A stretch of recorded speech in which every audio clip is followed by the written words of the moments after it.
重生了，我回到了19岁，回到了一切都还没有发生的时候。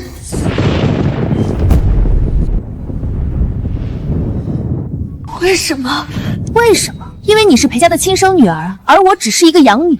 要不把你们都赶走，我怎么能继承裴家的家产？姐姐，你知道吗？爸妈临死前还叫着你的名字呢。妈妈生我时伤了身体，不能再生育。父母怕我孤单，在我7岁那年从福利院带回了裴雨嫣。钱是在你枕头底下发现的，你还狡辩？爸，我真的没有让妹妹来偷钱，你相信我。爸爸，别怪姐姐。把她带下去，没有我的允许，不准踏出房门一步。父母总是相信他从小听话懂事，而我就爱闯祸。后来在裴雨嫣的引导下，爸妈彻底厌弃了我。裴雨嫣诬陷我在爸妈的饭里面下毒争家产，爸妈和我断绝了关系，把我赶出了家门。从今天起，裴家没有你这个女儿。好好享受你最后的时光吧，姐姐。裴家的一切，包括你的未婚夫，现在都是我的了。裴景瑜，你不会以为我真会娶你吧？偷偷告诉你，我接近你都是为了雨嫣。裴雨嫣、陈明，如果能重来一次，我一定不会让你们得逞。上一世我被父母厌弃，被关禁闭，被逐出家门，最后被裴雨嫣和陈明联手折磨致死。裴雨嫣、陈明，你们害我一生，这一世我绝不会重蹈覆辙。谁在说话？听着好像是锦瑜的声音，可是我明明没看到他开口，难道我听到的是他的心声？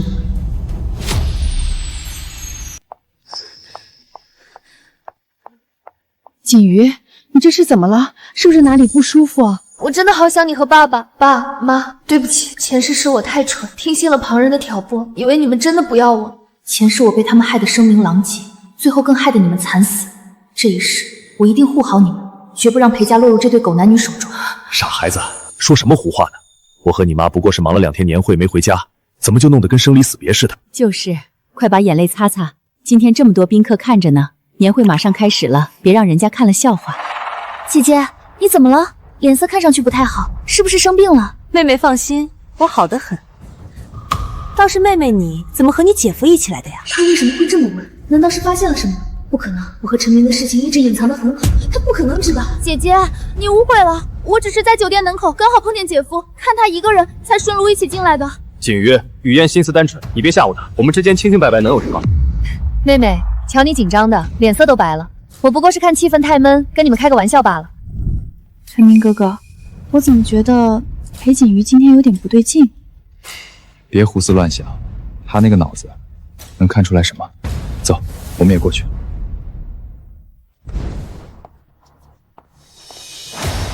天哪，那是顾氏集团的掌权人顾于言，他竟然亲自来了。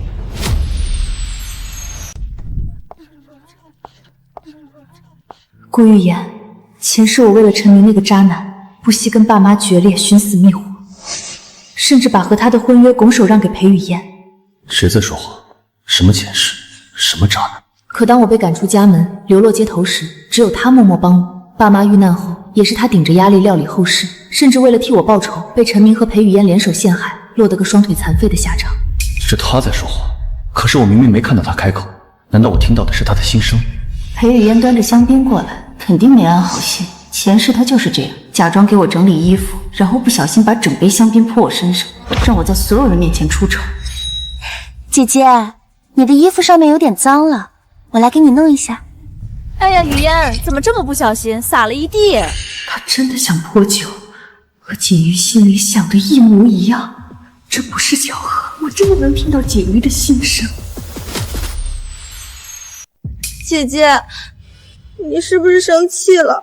我知道你一直都不太喜欢我，但是你也不能想在这种场合泼我呀。又来这套，我都听腻了。10年前，明明是裴雨嫣自己打碎了妈妈最爱的古董花瓶，却哭着说是我想拿花瓶插花，结果我被关在阁楼里不给饭吃，她却在外面吃着草莓蛋糕笑。1年前，她故意把我的大学入学申请书藏起来，害得我被妈妈痛骂，最后还是哭着说是我的主意，害得我被爸爸用藤条抽得下不来床。有没有听到什么奇奇怪怪的声音？听到了，是金鱼的声音。从他来到我们身边的时候，我就开始听到了，可他刚才根本没张嘴，这到底怎么回事？难道咱们女儿中邪了？怎么会突然听到她心里的声音？先别慌，看情况好像只有咱们2个能听到。今天宾客太多，等晚宴结束回家咱们再慢慢查清楚。哎呀，妹妹，真对不起，我刚刚还以为你是要泼我呢，就挡了一下。姐姐真不是故意的，你能不能不要怪姐姐了？不就是装绿茶吗？谁不会是？怎么会呢，姐姐，我没有怪你。他这哪是不怪我，是心里想着别的事，没空搭理我。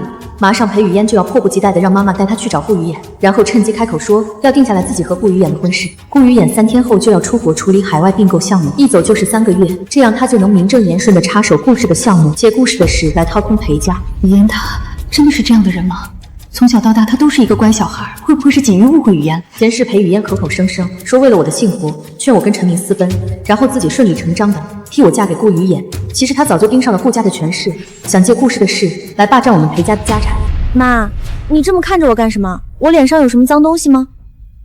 没什么，只是觉得你今天打扮的挺有心思。妈，顾总都已经到了，您和爸爸待会儿致辞结束，我们一起去打个招呼吧。锦瑜真的又说中了。感谢各位来宾赏光，参加我们裴氏集团20周年的年会。于衍哥哥，真高兴今天你能来。关于我们2家的婚事，我想着要不趁着今天大喜的日子早点定下来。雨嫣真的提了婚事，看来锦瑜的心声都是真的。锦瑜的心声都印证了，那我说雨嫣会害死我们全家，看来也是真的了。裴雨嫣这副恨不得马上嫁过去的样子，真是让人大开眼界。她靠近顾雨言，纯粹是为了利用顾家的资源和人脉。等裴氏到手了，顾雨衍对她来说就是一颗没用的气火。今天是裴氏的年会，不太合适，而且婚姻大事不急。顾总，雨嫣也是为了2家的关系着想，裴氏和顾氏联姻对彼此都是好事，并且本来裴家和顾家早就定好了婚约，雨嫣又那么喜欢你，早点定下来也是一件好事。哟，这就忍不住来给裴雨嫣解围了。爸妈和顾雨衍不知道的是，裴雨嫣和陈明早就暗中勾搭在一起了。前世他们就是这样，一个在明，一个在暗，联手在爸妈的药里动了手脚，最后害死爸妈，霸占了裴氏。这对狗男女不知道在背后谋划了多久。而且我和锦瑜也马上订婚了，你和雨嫣要是定下来，不就是双喜临门吗？我和你订婚，这辈子你就做你的春秋大梦去。上辈子你和裴雨嫣联手害死我和我全家，又害顾雨嫣，我现在恨不得现在就弄死你和裴雨嫣。陈总，我什么时候说要和你订婚了？裴锦瑜怎么了？他以前不是一直对我言听计从吗？今天怎么会突然说出这种话？锦瑜，你这是什么话？我们不是……我裴锦瑜是裴家的大小姐，就算裴家和顾家有联姻，那也是我裴锦瑜的事，轮不到一个外人插手。姐姐，你不是一直喜欢陈明哥哥吗？为什么现在要来和我抢于衍哥哥？我什么时候说过喜欢陈明了？我倒是觉得陈总和你的关系更好呢，他好像更关心你呢，雨嫣。陈总有心了，不过今天这种场合还是不谈这些比较好。是啊，年会上大家喝喝酒聊聊天，高高兴兴的。婚事嘛，回头再说也不迟。妈，好了，雨嫣，你什么时候变得这么不懂事儿？好的，妈妈，我知道了，我不胡闹了。今天在年会上，裴雨嫣吃了瘪，她肯定不会善罢甘休。按照上一世的剧情，裴雨嫣等会儿就会假装发现妈妈的项链不见了，然后诬陷是我偷的。其实是她收买了张妈，让张妈偷走，打算放我枕头下面诬陷我。妈，您的翡翠项链呢？我刚才在宴会上还看到您戴着，怎么现在不见了？咦，真的不见了？那可是你外婆传下的翡翠项链。客厅里就这么几个人，妈，您想想，最后摘下来是在哪儿？我记得是在宴会上，我让锦瑜帮我整理了一下项链的搭扣，后来就没注意了。姐姐，妈说最后碰项链的人是你，你不会来了？前世张妈趁帮妈妈整理披肩时偷走项链，藏进我房间抽屉。这次她一回来就被我盯着，根本来不及去放，项链一定还在她身上。我要想办法提醒爸妈。张妈，你口袋里是什么？我怎么好像看到露出了一小截项链的链条啊？这是我自己平时戴的项链，今天干活有点碍事，我就取下来放口袋里了。翻出来给我看看。老爷，这真是我自己的项链，就是跟夫人的有点像，真不是偷的。爸，张妈在咱们家干了这么多年，怎么会偷东西？倒是姐姐，刚才妈说最后是姐姐碰的项链。裴雨嫣想再把脏水泼我头上，张妈嘴硬不承认，但那5万块是裴雨嫣今天下午才给她的，就藏在张妈保姆房的床垫下面，她根本没时间花。去，带人搜张妈的保姆房，看看他这些年还有没有偷别的东西，仔仔细细的搜。老爷，我找，我全找。12小姐给了我5万，让我偷夫人的项链放到大小姐房间，钱还在床垫下，我没敢花。裴雨嫣，你还有什么话说？爸，我只是一时糊涂。回房间反省，再敢动这种心思害锦瑜，别怪我不念父女之情。锦瑜，妈妈差点又糊涂了。这一次终于守住了爸妈的信任。裴雨嫣，你的把戏我会一件一件拆穿。七元，好久不见了，我想死你了。如烟，你怎么来了？也不提前说一声，我好让厨房准备你爱吃的菜。咱俩什么关系啊？还用提前说？我就是想给你个惊喜。柳如烟，她怎么会来？前世她可是从来没在我19岁的时候出现过。看来我重生之后，有些事情也变了。阿姨好，您来啦。雨嫣也在啊，真是越来越漂亮了。那眼睛，那鼻子，那嘴巴，简直一个模子刻出来的。柳如烟，你藏了这么多年的私生女，真当这世上没人看得出来？什么？雨嫣是如烟的亲生女儿？刘女士来了，快请坐。柳如烟是我妈19岁就认识的闺蜜，几十年好的跟亲姐妹一样。前世我就是太信任她，才让她和裴雨嫣钻了那么多空子。如烟和我是几十年的闺蜜了，她怎么可能做出这种事？可是锦瑜的心声果然有问题，他们肯定在谋划什么。柳如烟，你既然送上门来了，那就别怪我把你的老底一点点掀出来。这一世，你们一个都别想跑。七元，咱们认识多少年了？快30年了吧？是啊，19岁那年认识你的，一晃都几十年了。30年，我妈把她当亲姐妹30年，她却背着她做出这种事。裴雨嫣根本不是她从福利院领来的，而是她柳如烟在国外和一个龙国男人生的私生女。私生女？如烟在国外生过孩子吗？好一个柳如烟，竟然把私生女送进我裴家，让我们当亲生女儿养。当初她跟我妈说只有一个女儿会无聊的，建议我妈再去领养一个。我妈心善，把这件事交给她去办，让她帮忙看看有没有合适的小孩。当年确实是我亲手把这件事交给如烟的，那时候锦瑜还小，也没人给她说过。她现在居然知道的那么清楚，看来这次的心声也是真的。当年我跑了好几个福利机构，好不容易才找到雨嫣。这孩子命苦，从小在福利院长大，我看他乖巧懂事，就把他带回来了。没想到一晃也长这么大了。放屁！他根本就没去过什么福利机构。他在国外跟那个男人分手后，带着孩子回国，正好我妈想领养，他就顺水推舟把自己的女儿送进了裴家。如烟，你好深的算计，把我们裴家当什么了？妈，您喝点茶，别光说话了。雨嫣和如烟他们长得确实很像。如烟，雨嫣来了这么多年，我一直没问过。他是从哪个福利机构领养来的呀？我想着带他回去看看，随便感谢一下院长给我送来了一个这么乖巧的女儿。就是一个普通福利院，名字我也记不清了，都这么多年了。记不清了？你是根本说不出来吧？因为根本就没有什么福利机构。如烟，他真的在骗我吗？我们认识几十年了，我从来没有做过对不起他的事，他为什么要这么对我？而且裴雨嫣早就知道柳如烟是他的亲妈了，他们两个一直在暗中联系。雨嫣，他知道如烟是他的亲妈。好一个裴雨嫣，吃我裴家的，用我裴家的，原来从头到尾都知道自己的身世，还在一直蒙骗我们。裴雨嫣从小就知道柳如烟是他亲妈，柳如烟暗地里一直偷偷见裴雨嫣，教她怎么在裴家站稳脚跟，怎么讨好爸妈，怎么把我这个亲生女儿挤出去。雨嫣从小就特别会讨人喜欢，每次我和丽珊生气，她都会来劝。难道这一切都是装出来的？七元，你怎么了？脸色这么差，是不是身体不舒服？装，继续装！你这张虚伪的面具，我今天一定要撕开。妈，您要不要上楼休息一会儿？我扶您上去。雨嫣，如果你真的是如烟的女儿，那你叫我这声妈是真心还是假意？如烟，你留下来吃午饭吧，咱们姐妹俩好好聊聊。正发愁没机会开口，这个蠢女人就主动开口了。等会儿我要找个机会去和雨嫣说一下接下来的计划。如烟，你们先陪坐会儿，我去厨房看看午餐准备的怎么样了。我也正好有几份文件要处理，你们年轻人聊。看看这两张脸放在一起，简直就是母女合影。同样的丹凤眼，同样的小翘鼻，同样的樱桃小嘴。妈，但凡仔细看一眼，就能发现端倪。眼睛都是那种微微上挑的丹凤眼，鼻子也是，鼻梁不高但很秀气。我以前怎么从来没注意过，雨嫣和如烟长得这么像？他们的侧脸，那个轮廓，那个下巴的线条，简直就是复制粘贴，真的太像了。如果不是母女，怎么可能长得这么像？七远，你站在那儿干嘛呢？过来坐啊。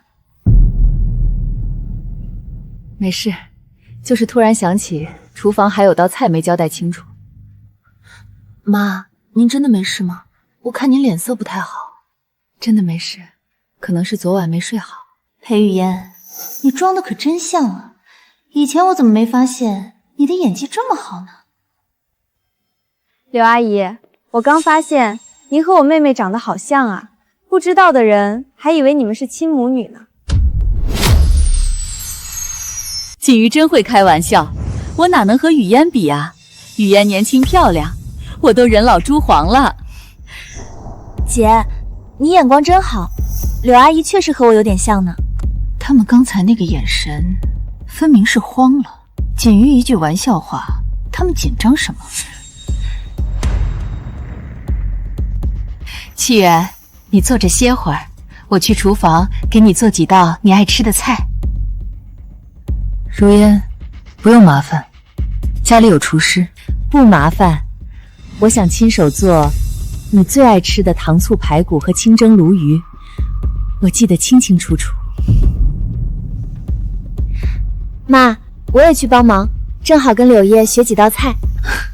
一个要做菜，一个要帮忙，配合的真好，正好给你们创造点单独相处的机会。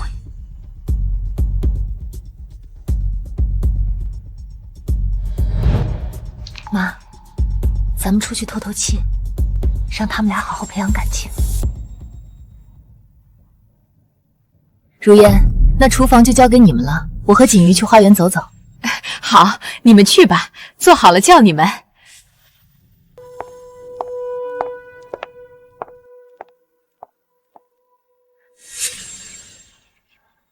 锦瑜，你故意那么说，是想试探他们。妈，你也看出来了，他们刚才那个反应绝对不是正常反应。我看到了，而且我咋突然发现雨嫣和如烟长得好像？这次妈妈居然自己发现了。妈，我也发现了，我感觉这其中有古怪，接下来咱们怎么办？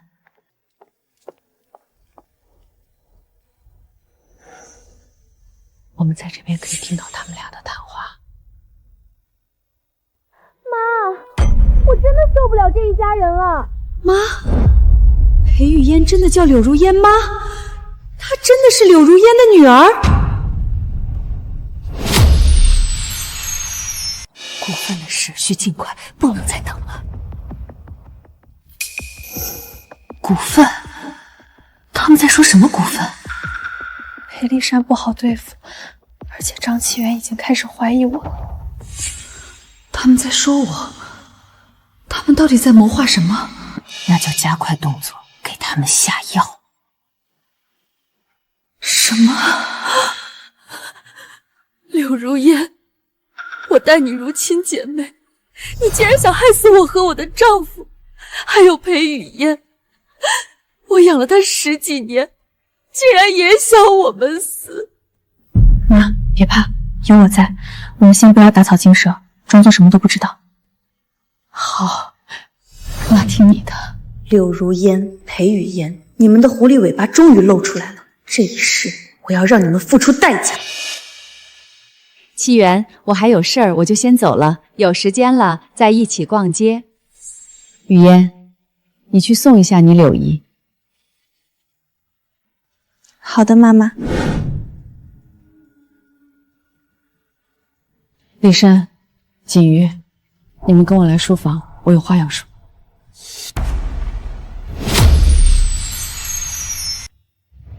启源，你脸色怎么这么差？丽珊、锦瑜，我有2件事必须告诉你们。第一件事，雨嫣不是领养来的，她是柳如烟的亲生女儿。什么？雨嫣是柳如烟的亲生女儿？好一个柳如烟，好一个裴雨嫣！我们裴家待他们不薄，他们竟然合起伙来骗我们！丽珊，是我引狼如烟，当初要不是我让如烟去办领养的事，雨嫣也不会进我们裴家。齐远，这不是你的错，是他们太歹毒了，你也是被蒙在鼓里。还有第二件事，我躲在走廊的窗户外面，听到柳如烟和雨嫣说必须尽快拿到股份，还说要给我们下药，在物品中动手手脚，制造意外拿走遗产。柳如烟、裴雨嫣，你们让我妈这么痛苦，我一定要让你们付出代价。你别气坏身子，我这就去把裴玉烟那个白眼狼赶出家门。爸，等一下！锦瑜，你拦着我干什么？难道你要眼睁睁看着他们害死我们？爸，我不是要拦你，我是想说，现在还不是揭穿他们的时候。锦瑜，什么意思？现在不揭穿他们，难道还要等他们真的下手害我们？爸，你冷静想想，裴雨嫣在我们家生活了10几年，名义上她可是裴家的养女。如果我们现在揭穿她，外界会怎么看我们？锦瑜，你的意思是，裴雨嫣现在手里还有我们裴氏集团的股份，当初爸妈心软，给了她5%的股份，对吧？是有这回事。当时想着他既然进了裴家，就是一家人。可是现在我们知道，她根本不是领养来的孤儿，她是柳如烟的亲生女儿。这5%的股份本来就是她骗到手的，是我当年签了字，把股份转给她的。妈，这不是你的错，是他们欺骗了你。但现在我们必须冷静，不能把股份白白送给他。锦瑜，你说的对，如果现在闹掰了，裴雨嫣手里那5%的股份就是个隐患。5%的股份虽然不多，但落到竞争对手手里，或者被柳如烟利用，对公司的影响不可小觑。而且，现在揭穿他们，我们没有确凿的证据。锦瑜说的对，那些话只能证明他们在密谋，但不足以作为法律上的证据。那你说我们该怎么办？我们要以静制动，让他们自己露出更多的马脚。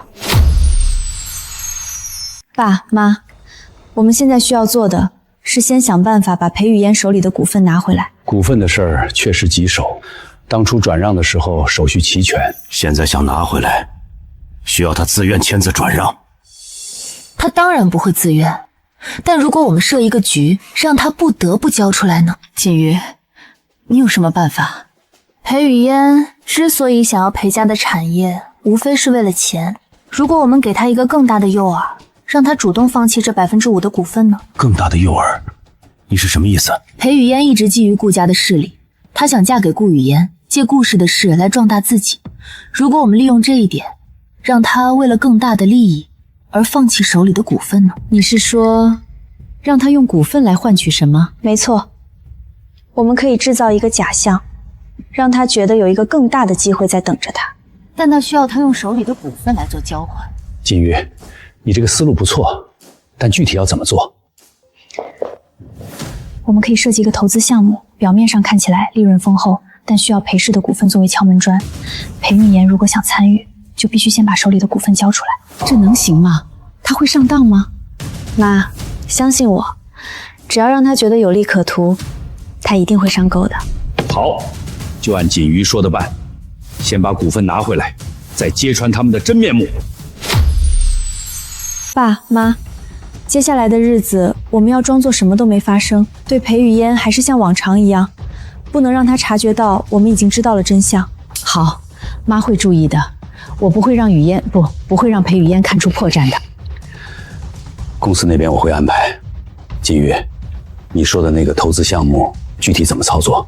爸，你可以放出风声，说裴氏准备和海外一家大公司合作，利润非常可观，但只有持有一定股份的人才能参与。你的意思是让裴雨嫣为了参与这个项目，主动把手里的股份交出来？不完全是，我们要让他觉得这是一个千载难逢的机会，他可以用手里那5%的股份换取一个更大的回报。可是如果他不答应呢？妈，他一定会答应的。他贪婪又心急，他不会放过任何一个赚钱的机会，而且他做梦都想要更多的资源来壮大自己。锦瑜，你长大了，这段时间你变了很多，变得冷静、聪明了。爸，我只是想保护这个家，保护你和妈。锦瑜，妈以前对不起你，妈太糊涂了，总是相信雨嫣而不相信你。妈，别说了，那些都过去了。现在最重要的是，我们一起对付柳如烟和裴雨嫣，绝不能让他们的阴谋得逞。我们一家人齐心协力，一定能度过这个难关。柳如烟和裴雨嫣的阴谋一定会被彻底粉碎。柳如烟、裴雨嫣，你们以为你们赢定了？这一世，我裴锦瑜绝不会让你们得逞。裴家的产业，爸妈的性命，我都会守到底。妈，您多吃点海参，补补身子。看您这2天气色一直不太好。假好心，背地里跟柳如烟商量在物品中下手脚害爸妈，现在装孝顺给谁看？等圈套布好，看你还怎么演。谢谢你，雨嫣。跟你们说件事儿，裴氏近期对接了一家海外新能源企业，合作项目回报率极高，门槛是需要持有集团股权才能参与投资。爸，这个项目很高吗？普通人没办法参与吗？上钩速度倒是快，一听见高收益就藏不住心思，就等他主动提出用股份换入场资格。项目体量庞大，海外合作方只允许持股股东入场，普通员工没有参与权限，持股越多，可投入的资金份额越高，分红也成倍上涨。爸，我手里不是有5%裴氏股份吗？是不是拿着这份股份就能参与项目？他果然惦记着用现有股份换取高额收益，丝毫没想过这份股份本就是靠欺骗得来。按理说是可以，但项目入场需要抵押名下股权作为担保，项目结束后股权才会返还，风险不小。我和你爸原本不打算让你掺和。妈，风险我不怕，这么好的机会错过太可惜了，我愿意拿出我的股份做担保。既然你执意要参与，下午我让律师拟定股权临时转让协议，签字后股份暂时交由公司保管，项目落地完成就归还你。谢谢爸，我随时可以签字。协议已经拟好，你确认清楚条款，自愿拿出5%股份抵押参与海外新能源项目，签字后股份暂时交由裴氏集团保管。心急成这样，连协议内容都懒得细看，等签完字，这份靠欺骗得来的股权就再也不属于他了。你再仔细看一遍，抵押股权风险不小，现在反悔还来得及。妈，不用劝我，这么难得的赚钱机会我不能错过，这点风险我完全能接受。总算顺利让他签字，股权暂时握在我们手里，少了一大隐患。爸妈今天怎么都奇奇怪怪的，尤其是爸爸，一大早就盯着公司的财务报表看个不停。不过爸爸现在看那些明面上的账目有什么用呢？他根本想不到裴雨嫣那个看似温顺的白眼狼，上个月就已经偷偷转走了公司3000万的流动资金，那可是整整3000万啊！裴雨嫣趁爸爸喝醉，偷偷用伪造的签名授权，把钱全部转到了海外账户，而那个账户的开户名就是陈明那个不学无术的亲弟弟陈谦。纪元，我突然想起公司还有个紧急会议要开，我先去书房。好，你快去忙。李秘书，立刻给我调取上个月公司所有的海外资金流向，尤其是涉及到我亲笔签名的30万以上的款项，全部重新核查。好的，裴总，我立刻去查。查到了，上个月20号，确实有一笔3000万的资金转到了开曼群岛的账户，开户人就是陈明的弟弟陈谦。2次了，诬陷锦瑜是真的，这笔钱也是真的。我们的锦瑜到底经历过什么？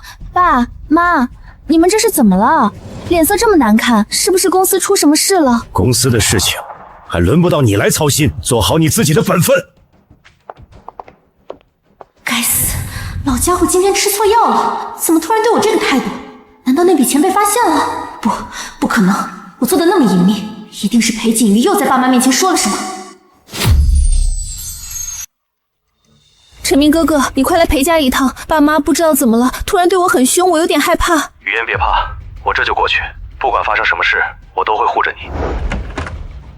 裴伯父、裴伯母，我来看看锦瑜。锦瑜，你脸色不太好，是不是太累了？我给你带了燕窝，待会儿让张妈炖给你喝。假惺惺，明明是和裴雨嫣商量好了来演戏的，还装得这么关心我。陈明哥哥，你来了。锦瑜，你最近是不是压力太大了？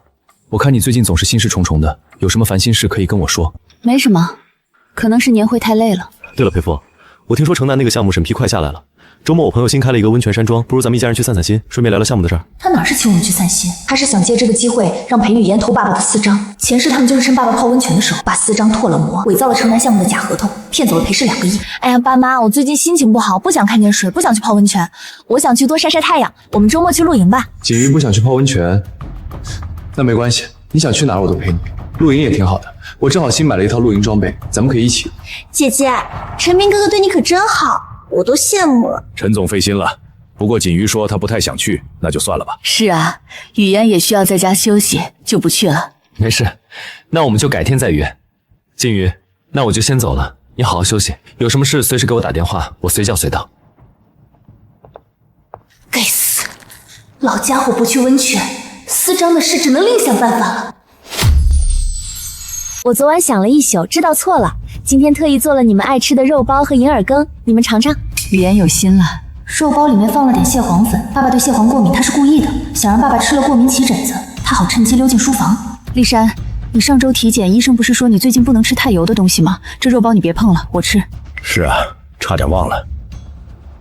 这肉包里面放了蟹黄吗？雨嫣，你不知道你爸爸蟹黄过敏吗？对不起，爸爸，是我疏忽了，我给忘记了，对不起，我真不是故意的。我去开门。雨嫣哥哥，你怎么来了？快进来。裴伯父、伯母，我来是想谈谈之前两家合作的项目。前世裴雨嫣为了嫁给他，不惜给我在物品中动手脚，制造丑闻，好让顾裴两家的婚约落到他头上。他根本不喜欢顾玉言，只是看上了顾家的产业。在物品中动手脚？雨嫣哥哥，你还没吃早餐吧？我刚做的包子，你尝。不用了，我已经吃过了。裴伯父，我们去书房谈正事吧。雨嫣，你就在楼下待着，哪儿也别去。为什么雨嫣哥哥突然对我这么冷淡？裴锦瑜，肯定又是你，我不会放过你的。不行，我得想办法进去听听他们在谈什么。陈明哥哥说，顾氏那个海外项目要是能提前拿到标的，我们就能赚一笔大的。裴雨嫣又在打什么歪主意？哦，我想起来了，他是想趁着顾惜媛来家里谈项目的时候，偷偷溜进房偷看顾氏的竞标文件，然后和陈明联手，害得顾氏损失了5个亿。可惜今天我不会让你得逞。裴景云说的是下个月 A 市矿产的竞标案，得想个办法进去，哪怕偷听到一点也行。雨嫣，你在这里做什么？爸爸和顾总在里面谈正事呢。我给爸和雨念哥哥送水果。水果放下，你回房间去，这里不需要你。爸，我就是看你太辛苦了，想帮忙而已。裴二小姐，商业机密不适合外人同听。外人？还叫我外人？活该！顾玉言可不是前世那个被你们耍得团团转的冤大头了。前世他到底是什么人？顾总，有件事我想问你，你是不是也能听到金宇的心声？裴伯父，你也能听到？不止我，齐源也能听到。从年会那天起，我们就发现能听见锦瑜心里的声音。起初以为是幻听，可后来他心声里说的每一件事都被验证了。无线头项链，还有这笔转移到陈前账户的资金，全都说中了。我在年会也听到了他的心声，我还以为是我的错觉。目前看来，只有我齐源还有你能听到。锦瑜自己似乎并不知道这件事。阿燕，这件事较重大，还请你务必保密。裴伯父放心，我顾雨燕以人格担保，绝不会向任何人透露半个字。如果裴锦瑜的心声都是真的，那裴雨嫣和陈明的阴谋远比我想象的更深。以后我必须多加小心。锦瑜，下周有一场慈善晚宴，是由多家豪门联合主办的。裴家作为主办方之一，需要全程参与筹备出席。我们家的人都需要出席，你来挑一下你想穿哪套衣服。妈，你的眼光一向很好，我都听你的。妈，姐姐，我知道错了，我想弥补我的过错。下周的慈善晚宴筹备工作，我想帮妈妈一起打理，算是将功补过。雨嫣，你能有这份悔过的心，主动想要弥补，就已经很好了。将功补过。前世这场慈善晚宴，裴雨嫣提前伪造虚假公益捐赠记录，偷换我的公益申报资料，让全网以为我冒领公益捐款，沽名钓誉。不仅如此，他还提前买通营销号和现场媒体，事后大肆抹黑我冷血自私，抢占他的公益成果，让爸妈一度对我极度失望。姐姐，晚宴上我们一起出镜做公益宣讲好不好？我们姐妹一起为山区儿童助力，肯定会被大家称赞的。好啊，不过我最近打算亲自核对晚宴的公益捐赠台账和申报资料，全程跟进公示流程。晚宴当天也会全程配合工作人员登记备案。全程核对台账备案？那我偷换资料伪造证书的计划岂不是要泡汤？雨嫣，晚宴的资料核对、公益公示都是严谨工作，交给专人负责即可。你心性不稳，就在家里好好反省，不准插手晚宴任何工作。爸，我真的改过自新了，我想好好做公益，弥补过错。您再给我一次机会好不好？你爸说的对，公益之事容不得半点马虎。你们全都偏袒他是吧？不让我插手筹备又如何？晚宴现场我照样让他身败名裂，抢我的东西，我就要让他当众被所有人唾弃。这次晚宴的所有善款都会用于资助山区留守儿童。我一直很关注儿童公益，也只是尽自己一点绵薄之力，希望能帮到更多孩子。装的真像，他根本没有做过任何公益捐赠。等会儿他就会当众拿出一份伪造的100万捐赠证书，当众揭发我窃取他的公益捐赠，冒领美名。伪造捐赠证书，栽赃锦瑜，雨嫣的心思怎么这么歹毒？立刻联系公益基金会，核实本次晚宴所有捐赠名单、金额及备案证书，调取裴雨嫣、裴景瑜两人的全部捐赠记录，速速拿来，当场核对。是，裴总。姐姐，刚刚好多宾客夸我们姐妹同心做公益，我这里有一份捐赠证书，我们一起拿着接受大家的祝福，好不好？来了，就是这张伪造的证书，等下他就会当众改口，说证书是他捐赠的，是我偷偷冒用他的信息备案，抢走他的公益荣誉。好呀。不过公益证书需要官方备案核对，不如我们先去找爸妈和主办方，当众公示出来，让大家一起见证，也能杜绝误会。姐姐，不用这么麻烦的，我知道你一直喜欢参与公益，可这100万捐赠是我攒了很久的积蓄私下捐赠的，只是备案的时候不小心填成了你的名字。姐姐，我不是怪你，只是希望姐姐不要默默抢占我的公益成果，这份心意，我想亲自送给山区孩子。这是什么情况？听上去好像是裴雨嫣捐了100万，裴景瑜想冒领功劳。看着端庄大气，没想这么贪慕虚荣，抢妹妹的公益成果太掉价了。裴雨嫣，这可是你自找的。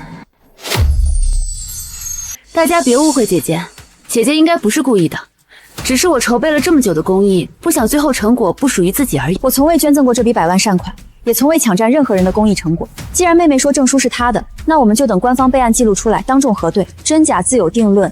晚宴筹备至今，从未私自备案过任何大额捐赠，更不存在冒领成果一说。裴总，已经核实完毕，本次晚宴公示的100万捐赠证书为虚假伪造，基金会无此笔捐款备案。各位，官方备案记录在此，白纸黑字，公章为证。所谓的100万公益捐赠纯属子虚乌有，证书是伪造的。雨嫣，你为什么要当众伪造公益证明，抹黑亲戚，借着慈善晚宴博取名声，欺骗所有宾客和媒体？爸，我没有伪造，我真的准备了100万捐款，应该是银行转账出了问题，款项没到基金会账户而已，我真的没有骗人，爸爸，你相信我。既然这样的话，那不如你现在立刻给公益基金会转入100万，当众补齐这笔善款。自然可以，既然是公益善举，我自然不会食言。若非裴景瑜步步店铺，估计裴雨嫣只会空拿虚名，分文不捐，甚至抹黑自己的亲姐姐。一场误会而已，小女信性单纯，做事考虑不周，才闹出这般乌龙。如今善款已如实到账，公益成果作数，此事就此接过。又是他这个贱人！不行，我要尽快把我和顾雨嫣的婚事定下来。这对老夫妻已经怀疑我的计谋，不能再拖了。金鱼，最近晚宴的事我听说了，你受委屈了。哎呀，我没事呀，爸妈都为我证明了，这就是一场雨嫣不小心弄出来的乌龙。雨嫣已经给我道歉了。我知道你心里一定不好受，雨嫣一时糊涂做错了事，连累你被众人议论。我想单独跟你聊聊，随便好好跟你聊聊我们之间的误会。好啊，下午3点，蓝山咖啡馆见。前世陈明也是这样借着安慰我的借口，约我在蓝山咖啡馆见面，背地里却安排了人偷拍我们见面的照片，恶意散播到网上，刻意制造我和他暧昧私会的假象。顾家看到留言，误以为我和陈明好事将近，当即放弃了和我的婚约，顺势敲定了顾雨嫣与裴雨嫣的婚事。这一世，看我怎么反向拿你。金鱼，我知道最近我们之间有些误会，外界的流言也让你受了委屈，但我对你是真心的，从未变过。真心？一都揣着录音笔处心积虑算计我，够笑我，这就是他口中的真心。陈明，不必再装模作样了。你今日约我见面，从来不是为了化解误会，更不是所谓的真心相待。金鱼，你在说什么？我只是想和你好好聊聊。聊聊是想借着独处的机会偷拍我的画面，布置虚假话术，制造我的丑闻，逼我身败名裂，主动退出裴家，好成全裴雨嫣，对吧？我奉劝你收起你那些龌龊又卑劣的小心思，从今往后离我远点。这是我第一次警告你，也是最后一次。如果再让我抓到，我一定让你付出代价。裴锦瑜，你敢羞辱我，你给我等着，这笔账我记下了，我绝对不会放过你。我们走着瞧。姐姐，我刚托国外的朋友寄回来一批护肤品，这款修护精华口碑特别好，温和修护还养肤，特意拿来送给你。前世他在里面偷偷加了强效激素，我连续用1周就满脸溃烂，调养了大半年才勉强恢复。谢谢妹妹好意，不用了，我皮肤敏感，用不了。姐姐，你是不是还在生我的气啊？之前是我不懂事惹你不开心，我一直想弥补你。这款精华真的很温和，很多人都在用，绝对不会过敏的，你就收下吧。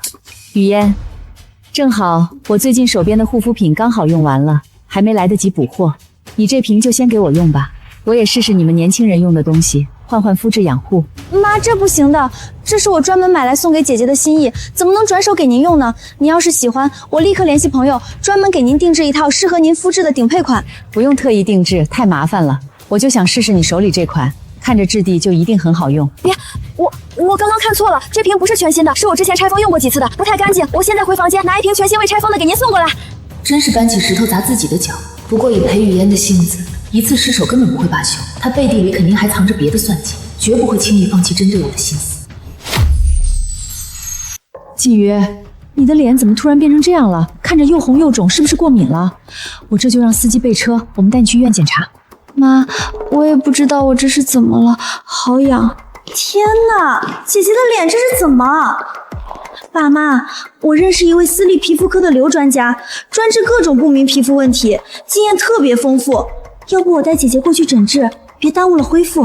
狐狸尾巴露出来了，前世就是他带我去看了那个所谓的专家，故意给我诊断为精神性皮肤病，开了大剂量的镇静类药物，害得我整天昏昏沉沉。然后他趁机在我昏迷的时候，偷偷采取了我的指纹，用我的指纹打开爸爸的保险柜偷文件，事后还诬陷是我偷的，导致我被赶出了家门。不用麻烦了，我已经提前联系了公立医院的王主任医师，口碑和资质都经得起查，人马上就到家里面诊，稳妥靠谱。爸，王医生虽然名气大，但擅长的是常规皮肤问题，姐姐这个属于疑难杂症，普通医生根本查不出根源。我认识的刘专家更对症，不能耽误姐姐治疗啊。雨嫣，锦瑜脸刚出问题，我们都还没判断病轻重类型，你怎么一口咬定是疑难杂症？我就是看着姐姐脸上红疹蔓延的快，看着很严重，随口猜测的而已。妈，你别多想。这红疹是我用辣椒素自己抹的，就是为了试探她。果不其然，她慌了。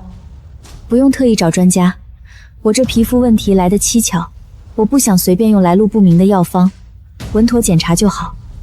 你极力推荐的那位刘医生，是不是仁和医院的刘振远？爸，你怎么知道的？我不仅知道他是谁，我还知道这位刘医生近期和陈明来往密切。你执意要让锦玉去找他看病，究竟是想治病，还是想借着看病的由头继续算计你姐姐？爸，不是你想的那样，我真的只是想帮姐姐治病，我根本不知道她和陈明有牵扯。爸爸，我真的没有，你相信我，爸爸。够了，从今天起，你正式被赶出裴家，永远不得踏入半步。爸，我错了，求你再给我一次机会。机会？你给了锦瑜机会吗？管家，把他丢出去。锦瑜，爸爸知道你受委屈了。裴雨嫣做的那些事儿，一件件一桩桩，爸爸都记着呢。以后不会再让任何人欺负你。谢谢，有爸爸和妈妈在，我什么都不怕。裴雨嫣终于被赶出去了，前世她害得我家破人亡，这一世总算扳回了一局。但裴雨嫣不会就此罢休，后面还有更多的斗争等着我。锦瑜，以后爸妈永远站在你这边，那个裴雨嫣再也别想踏进裴家半步。这场豪门慈善马术嘉年华是圈内每年初秋固定举办的公益盛会，专为偏远山区贫困儿童募捐助学资金，不少商界大佬、世家名流都会专程赶来参与。虽是慈善赛事，也是京城上流圈子的重要交际场合，各家子弟齐聚，也算一场公开的名流聚会。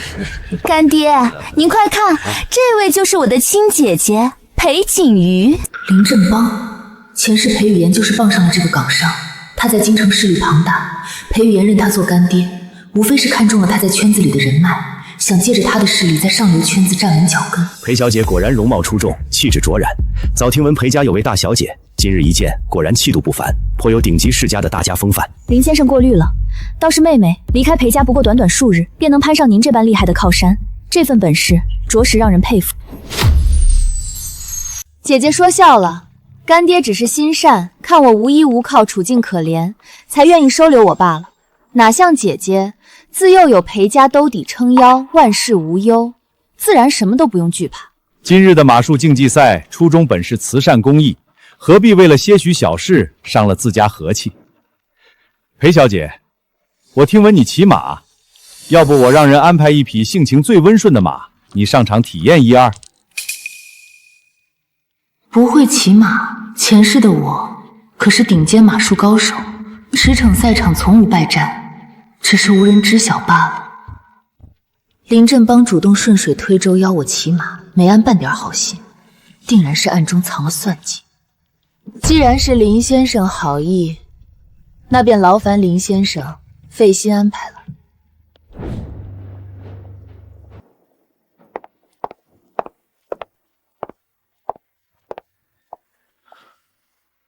林振邦城府极重，在港城深耕多年，人脉和圈层关系错综复杂，行事极为圆滑且暗藏算计，从不会做无利可图的事。你待会儿和他接触，务必多留心。放心吧，我自有分寸，不会掉以轻心。何止不简单，前世我便是低估了他的贪婪与狠毒。他刻意攀附裴家，摸清裴家的行事风格与合作底线，借着商业合作的名义，精心设下层层圈套，裴家毫无防备地收下了他刻意送出的贵重藏品，也因此落入他的陷阱，让裴氏产业深陷巨大危机，资金链断裂，合作方倒戈，历经了一场几乎覆灭的毁灭性风波。这个林振邦表面谦和仗义，背地里竟然敢做这种构陷裴家的龌龊勾当，实在阴险狡诈至极。他怎么会知晓这么隐秘的内情？等会儿拍卖会上，确实压轴陈列着一件明代铜鎏金佛，正是林振邦惯用的攀附手段。他究竟是提前查到了线索，还是另有隐情？锦玉，妈知道你心里有数，但等会儿不管发生什么变故，我和你爸都稳稳在你身边，永远是你的后盾。妈，我知道，我不会莽撞的。前世裴雨嫣暗中收买工作人员，偷偷给我的马注射了兴奋剂。比赛中途马突然发狂，我从马背上摔下去，断了2根肋骨，卧床休养了3个月。这一世，我绝对不会重蹈覆辙。裴小姐，这匹马名叫白雪，性格温顺，最适合初学者。温顺，这匹马瞳孔放大，呼吸急促，明显是被人注射了兴奋剂。等会上场跑起来，不出半圈就会发狂。裴雨嫣，你这招和前世一模一样。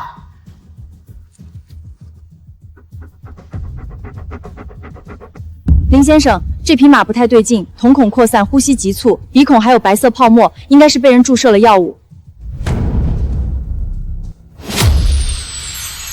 裴小姐说笑了，我的马都是精心饲养的，怎么可能有问题？顾总，麻烦你让人请一位兽医过来，现场验血。高特助，立刻联系马会的首席兽医。该死，他怎么会知道马有问题？我明明是让干爹的心腹半夜偷偷注射，不可能有人发现。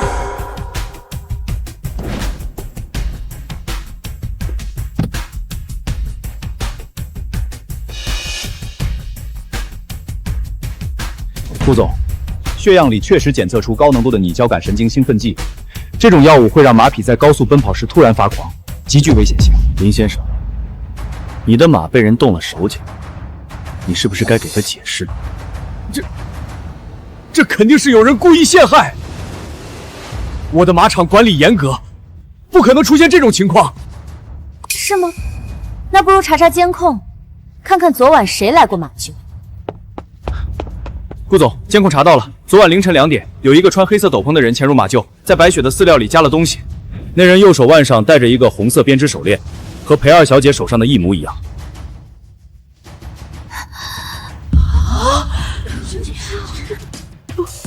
不是我，我昨晚一直和干爹在一起。闭嘴！你还嫌不够丢人吗？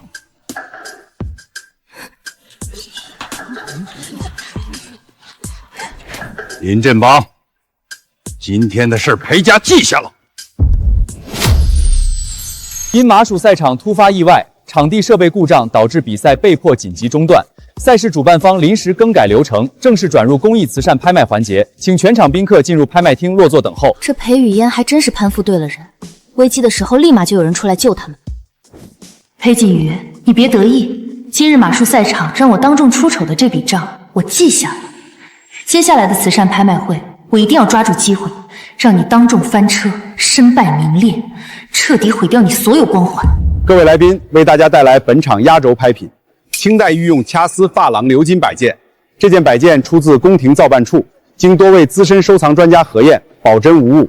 本场起拍价500万。前世这场拍卖会上，裴家为了抢占收藏资源，拉拢人脉，不惜加价至2000万高价拍下。可这根本不是什么传世珍品，只是林振邦找人精工复刻的高仿赝品。上一世裴家高价入手赝品，他暗中放出造假黑料，让裴家陷入舆论危机，股价暴跌，借此吞并资源，彻底搞垮裴家。七元，接下来的拍卖过程中，不管现场竞价多么激烈，不管旁人如何加价追捧，我们裴家的人绝对不能举牌竞价，1分钱都不能投入，切记不要沾染这件藏品。裴锦瑜，既然你不让我好过，那你也别想全身而退。我在这杯红酒里加了东西，只要你喝下这杯酒，不出片刻就会神志不清，行为失控，彻底沦为全场的笑柄。拙劣老套的手段，翻来覆去也就这点心思。同样的把戏，你还想在我身上玩第二次？裴雨嫣，你未免太过天真。哎呀，妹妹，真是不好意思，手滑了。没关系，这杯酒里的料还是留给你自己享受吧。这药，只要不是喝下去，应该就不会有事吧？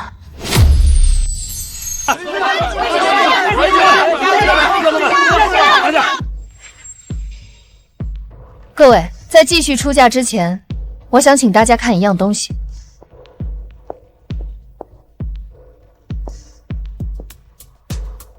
林先生，你这掐丝珐琅鎏金摆件的底座用的是现代工业胶水吧？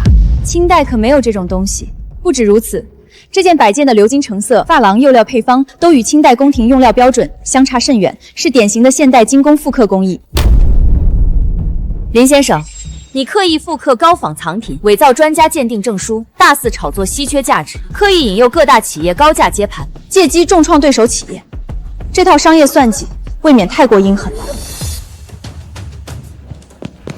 林先生，伪造藏品资质，蓄意策划商业欺诈，当众恶意投药陷害他人，这几件事需要你给在场所有人以及警方一个合理的解释。不会的。做得好，锦瑜。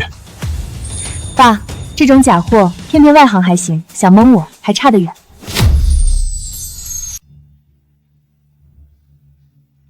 刚才在那么多人面前拆穿林振邦，你的胆子倒是挺大。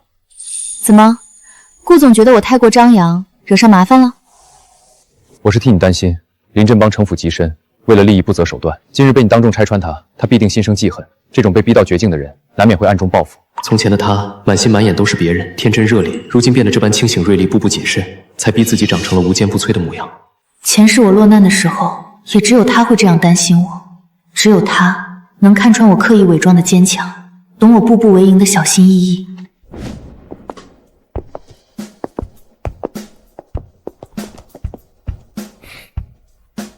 会骑马吗？当然会，前世我可是拿过马术比赛冠军的，不过不能让他知道。不太会。我教你。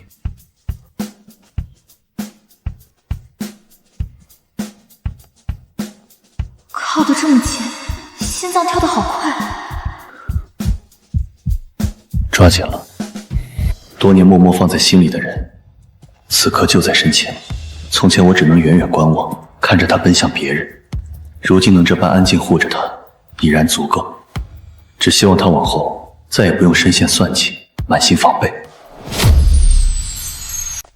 顾总，不好了，智慧科技园那边出事了。什么事？昨晚园区 A3 数据中心的机房发生短路火灾，核心服务器受损严重。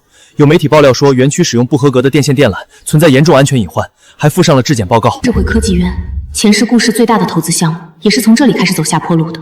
那场火灾根本不是意外，是陈明派人干的。他买通了园区的技术主管周明，偷偷更换了不合格的电缆，还在火灾后伪造了质检报告。陈明，又是他。立刻召集技术团队，我要亲自去园区查看，你也一起去。好。顾总，您可来了。这次事故损失不小，3台核心服务器都烧毁了。原因查清楚了吗？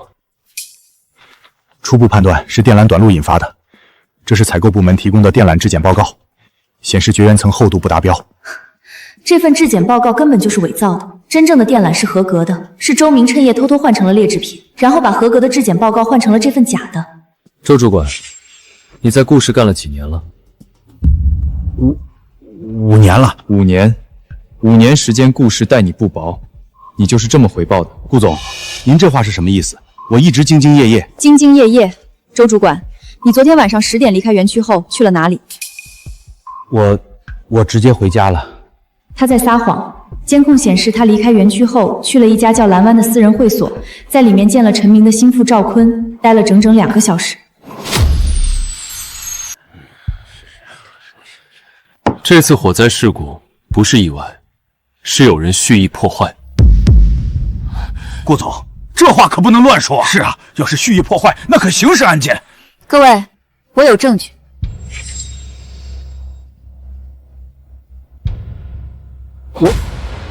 我是回去检查设备的。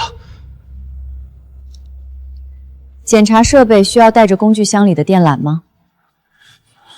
而且，你检查完设备后，为什么直接去了蓝湾会所见了这个人？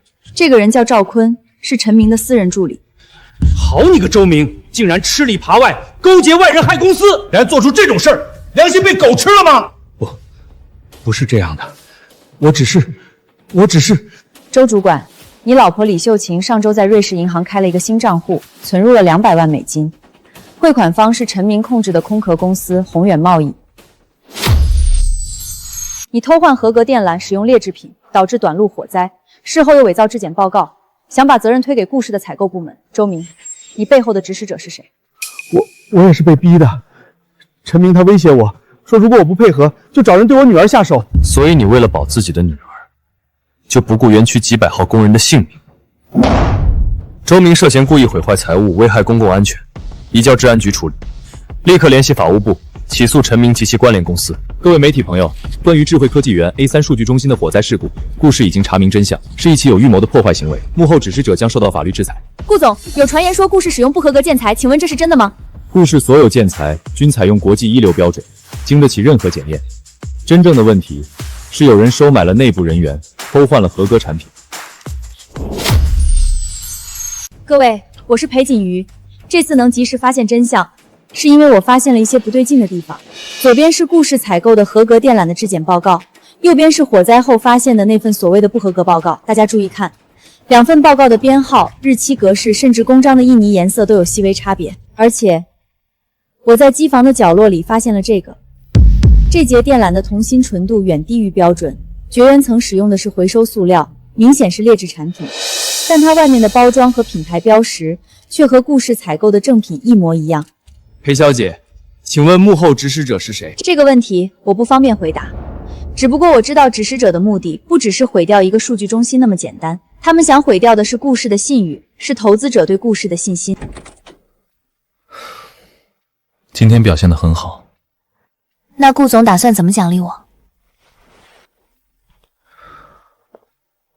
你想要什么？我想让你请我吃一顿大餐。好，带你去吃最好的。少爷，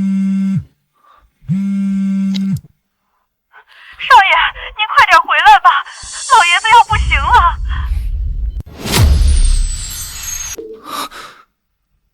金鱼，保姆说我爷爷他突然晕倒，情况很不好，我现在要回一趟老宅。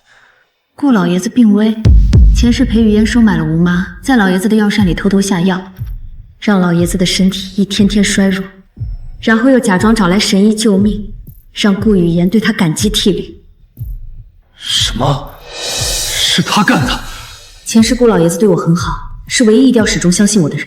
这一世，我绝不能让他再被害死。我跟你一起去顾家。前世就是在这里，裴雨嫣带着他那碗所谓的神药出现，骗了所有人。老爷子喝了他的药，表面上精神好转，实际上身体被加速掏空。裴雨嫣想害死老爷子，然后以救命恩人的身份加入顾家，掌控顾氏集团。这一世，我绝不会让他的阴谋得逞。于燕哥哥，顾爷爷怎么样了？我听说他病危，急得不行，马上赶过来了。于燕哥哥，我特意去找了一位隐士老中医，求来了能续命的秘方，快让顾爷爷喝下吧。裴二小姐的消息倒是灵通，我爷爷刚倒下，你就带着药来了。于燕哥哥，我是担心顾爷爷，我听说他病危，心都碎了，你就让我试试吧，这个药真的能救命。雨嫣，顾爷爷现在的情况很危急，不能随便喝来历不明的药，万一出了问题谁负责？姐姐，你这是什么意思？我是来救顾爷爷的，你反倒拦着不让。于燕哥哥，姐姐是不是还在记恨我？可她不能因为私人恩怨就不管顾爷爷的死活，这药真的能救人的。演得真好，眼泪说来就来。药我收下，但喝不喝要等医生看过再说。于燕哥哥，顾爷爷等不及了，每多等1分钟就多一分危险啊！于燕，让医生过来检查一下这碗药的成分吧，这样放心些。我已经叫了私人医生过来。检查成分不行，虽然药本身不会有问题，但如果医生发现这只是普通的补药，不是所谓的秘方，我的谎言就会被拆穿。于远哥哥，那位老神医说过，这药必须在熬制后2小时内服用，否则药效会大打折扣的。是吗？那更该好好验验了。这么珍贵的药，万一放久了变质，喝下去岂不是更危险？顾于言这是故意在试探他，看来他已经对裴雨嫣起了疑心。李医生，验一下这碗药。应该查不出问题，这只是普通的补气养血汤，就算被发现不是秘方，我也可以推说是老神医给的普通方子，先搪塞下去再说。裴雨嫣肯定在想怎么圆谎，这药确实查不出毒，但他所谓的老神医根本不存在，只要顺着这个线索查，就能戳穿他的谎言。顾总，这碗汤的成分我已经分析完毕，主要成分是红枣、枸杞、当归、黄芪等普通中药材，确实有一定的补气无血功效，但并非什么珍贵秘方。于远哥哥，老神医说这是普通的外服药，真正起效果的是药引子，需要配合他独门的手法一起使用才能见效。裴二小姐，既然这药没什么特殊之处，就不劳你费心了。李医生，给老爷子做全面检查，我需要知道我爷爷真正的病因。现在吴妈已经被顾雨言控制住了，只要停药，老爷子的身体会慢慢恢复。但裴雨嫣不会轻易放弃，他一定会想别的办法接近顾家。该死，今天这招没成功，一定是裴锦瑜那个坏人在背后搞鬼。顾总，老爷子体内确实检测到了微量的不明药物残留，这种物质会慢慢损害心脏功能，幸好发现的及时。停药后配合治疗，身体应该能慢慢恢复。能治好吗？可以，但需要时间，我会制定详细的治疗方案。裴小姐，今天的事谢谢你，不过老爷子需要静养，以后就不用麻烦你了。于远哥哥，赵叔，送客。裴二小姐，请。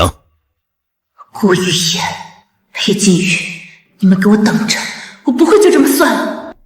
锦瑜，今天多亏了你。我没做什么。你的存在就是最大的帮助。去查一下家里的佣人，老爷子体内的药物一定是家里的人下的，他平时也不出门。是。顾总，吴妈的儿子在国外读书。3个月前，裴雨嫣通过陈明的关系接触过他。过去半年，裴雨嫣每个月都会往吴妈的账户转5万块，转账备注写的是工资补贴。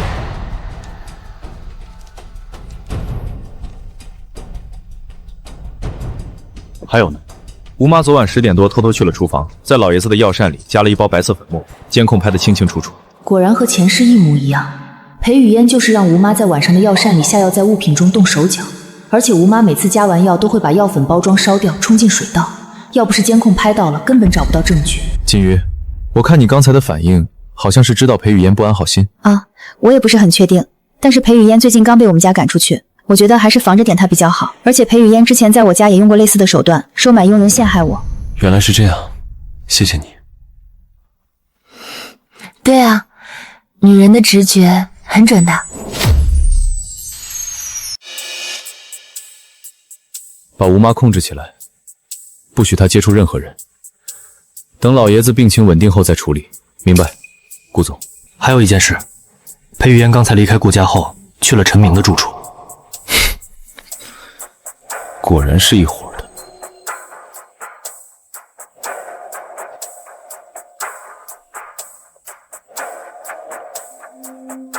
锦瑜，如果裴雨嫣再来，你会怎么做？拆穿他，不让他再伤害任何人。那明天陪我演一场戏。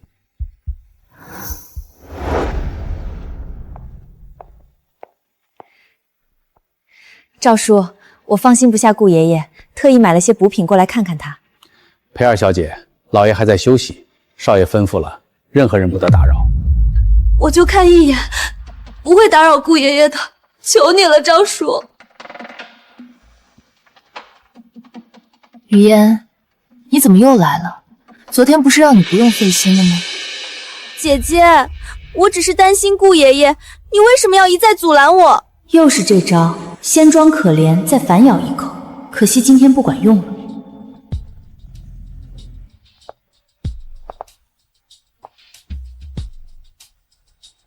裴小姐来的正好，我正想找她。于远哥哥，你找我有事？你昨天带来的药，李医生验过了，就是普通的中药汤，没什么特殊功效。于远哥哥，我可能被骗了，那个老神医也许是江湖骗子。是吗？那这5万块又是怎么回事？过去半年，你每个月给吴妈转5万块，备注是工资补贴。可吴妈是顾家的人，你凭什么给她发工资？我只是看吴妈家里困难，资助她的。说的真好听，可吴妈已经招了，你就别装了。吴妈全都招了，她说你威胁她，让她在老爷子的药膳里动手脚。雨山哥哥，你相信我没有，是吴妈诬陷我。诬陷？那你解释一下，为什么每次你来了之后，老爷子的身体就会变差？顾雨嫣证据确凿，裴雨嫣这次逃不掉了。完了，顾雨嫣都知道了，我得想办法脱身。于远哥哥，我承认我错了，是我一时糊涂，可我是被人逼的。是陈明，都是陈明逼我这么做的。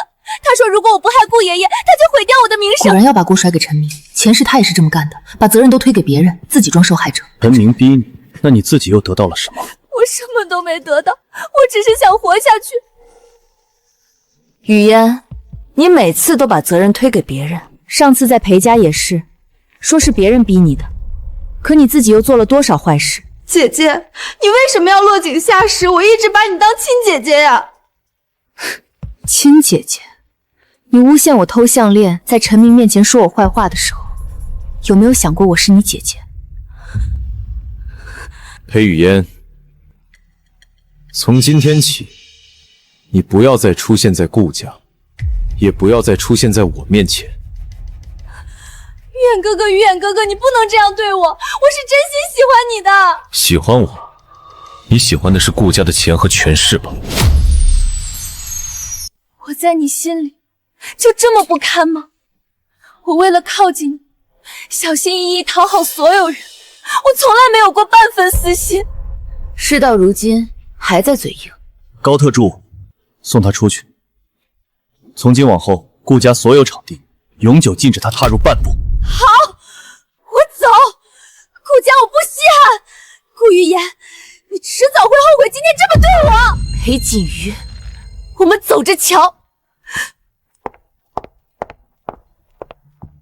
把陈明的犯罪证据整理一下，送到治安局去。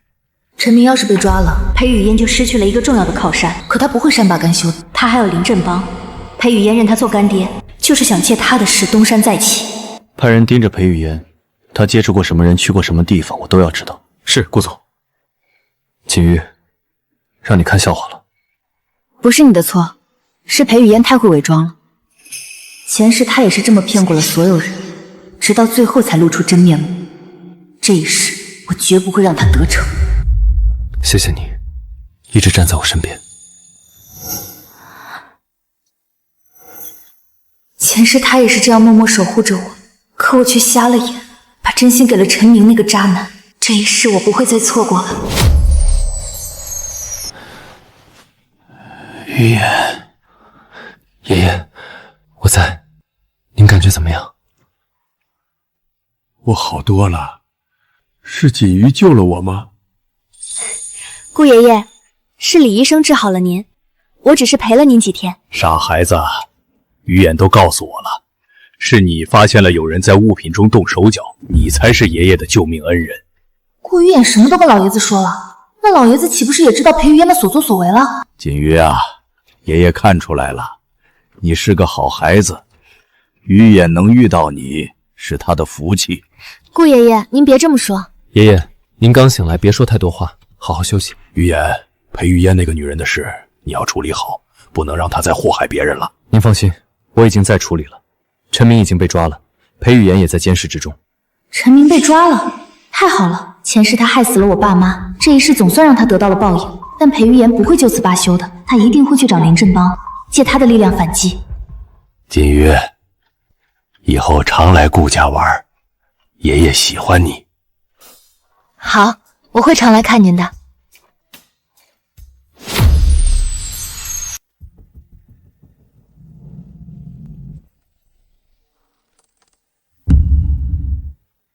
你来干什么？妈，我被赶出裴家了，陈明也被抓了，我现在无处可去了。被赶出来了？我花了多少年把你送进裴家，你就是这么回报我的？连个裴锦瑜都斗不过，还有脸来找我？妈，是裴锦元那个贱人太狡猾了，他不知道从哪儿知道了那么多事，每次都能提前拆穿我的计划。废物！我柳如烟怎么会有你这么没用的女儿？我把你送到裴家那么多年，裴家的股份拿不到就算了，还被赶出家门，你的脑子是摆设吗？妈，我错了，你再给我一次机会，我一定会想办法的。机会？你现在还有什么机会？陈明进去，裴家不要你了，顾家也不要你了，你就是条丧家之犬。妈，我还有筹码，林振邦还愿意帮我。林振邦？那个老狐狸会帮你一个一无所有的假千金？别做梦了，滚！别连累我。柳如烟，你也看不起我是吧？等我翻身那天，你们谁都别想好过。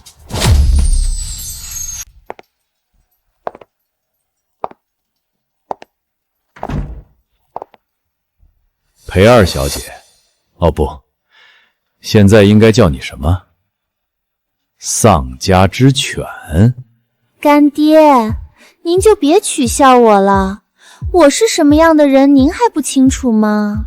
雨嫣啊，不是干爹不帮你，你现在被裴家和顾家同时扫地出门，对我还有利用价值吗？干爹，我知道裴氏集团的所有内部机密，包括商业布局、合作方信息，还有裴丽珊的私人账户，这些够吗？就这些，裴氏的内部机密，我自己也能查得到。凭什么要帮你一个被赶出家门的假千金？干爹，裴景瑜那个贱人害我落到今天这个地步，我要让他生不如死。只要你帮我，我什么都愿意做。什么都愿意做？你应该知道，我林振庞从不做亏本的买卖，帮我做事就要绝对听话。我听话，干爹让我做什么我就做什么。裴锦瑜和顾于言联手坏了我的好事，我也不会轻易放过他们。裴家和顾家，我一个都不会放过。干爹说的对。只要能把他们拉下水，让我做什么都行。好，那我就给你一次机会，记住，背叛我的下场比背叛裴家惨100倍。我不敢背叛干爹。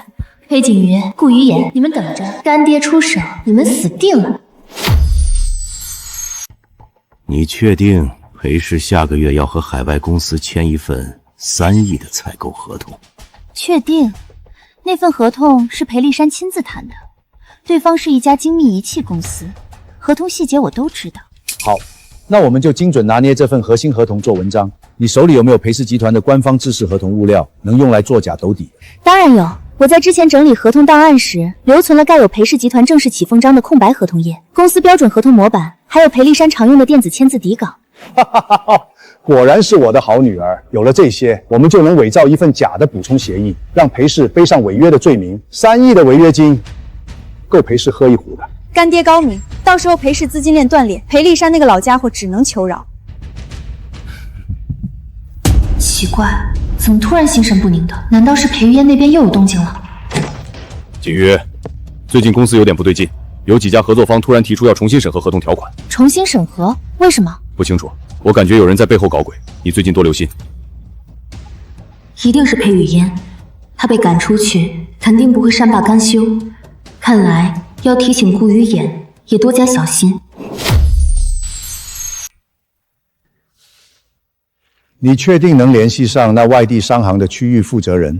林先生放心，陈明以前和那家公司的负责人有过接触，我能搭上话。而且那个代表一直对裴氏的报价满意，觉得利润空间太小。你告诉他们，就说裴氏要修改合同条款，增加违约金比例，只要他配合演一出戏，在媒体面前宣称裴氏违约，事成之后我们给他500万。可是伪造合同是犯法的，万一被查出来，我也要承担巨大责任。查出来有裴雨嫣这个前裴家二小姐在，谁能证明合同是伪造的？裴氏自己的人都承认了，外界只会认为是裴氏内部管理混乱，跟你有什么关系？没错，我以前是裴家的人，我在裴家生活了10几年，我说的话别人会信的。你就按干爹说的去做，好处少不了你的。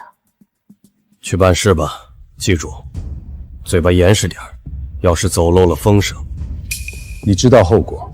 是，林先生。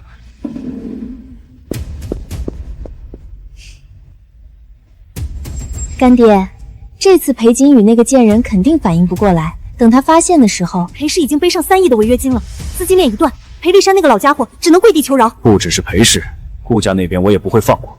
顾于言敢当众让我难堪，我要让他付出代价，身败名裂。顾于言一直帮着裴锦玉，他也不是好东西，干爹一定要好好教训他。裴先生，贵公司这是什么意思？我们合同都签好了，突然发过来一份补充协议，要求增加违约金到3倍，这就是你们的合作诚意吗？什么补充协议？我从来没有签过这种文件。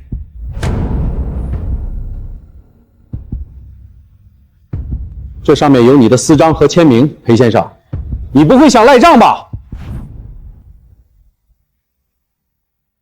这份合同是假的，爸爸的签名是伪造的，私章也是他印的，一定是裴雨嫣干的。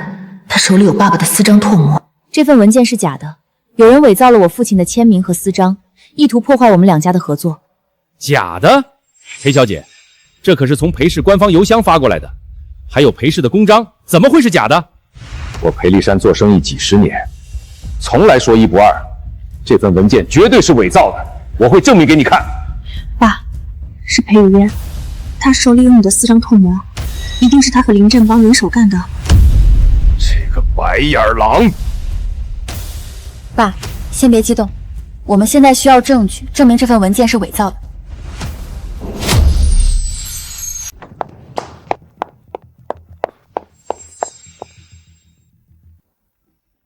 锦瑜，怎么了？玉燕，出事了！裴雨嫣和林振邦伪造了我爸爸的签名，给外地合作商发了一份假合同。现在对方要求我们赔偿3亿违约金。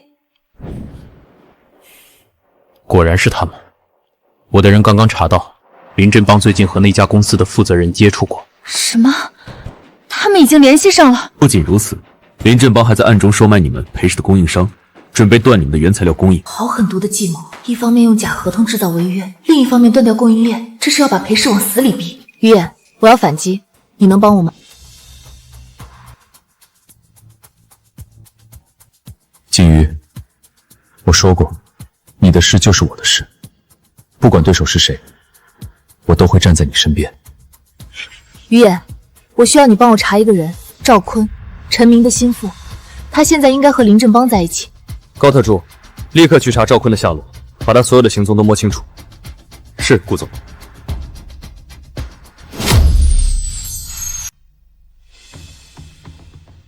王总监，那份假合同的 IP 地址查到了吗？查到了，邮件是从一家网吧发出的，我们已经调取了监控。发邮件的人戴着帽子和口罩，看不清脸。网吧？裴雨嫣不会自己去网吧的，她那么讲究的人，一定是赵坤或者林振邦的手下干的。但他们不会想到，裴雨嫣以前发邮件有个习惯。王总监，查一下那份邮件的落款格式和字体。裴雨嫣以前发邮件习惯用楷体3号字，右下角还会加一个句号。裴小姐，你怎么知道？我了解他，查一下吧。裴小姐，你说的对，那份邮件的格式和裴雨嫣以前发的一模一样，而且我们在文档属性里发现了她的电脑用户名残留。锦瑜，太好了，这就是证据。爸，这只是间接证据，我们需要更直接的，能证明林振邦参与其中的证据。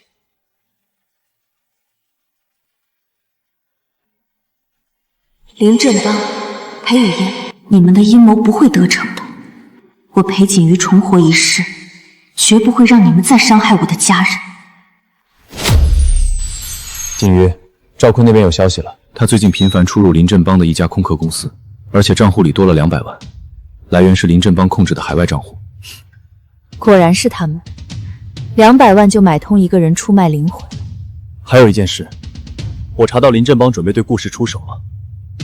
他收买了我们在城南项目的一个工程监理，准备在验收的时候做手脚。什么？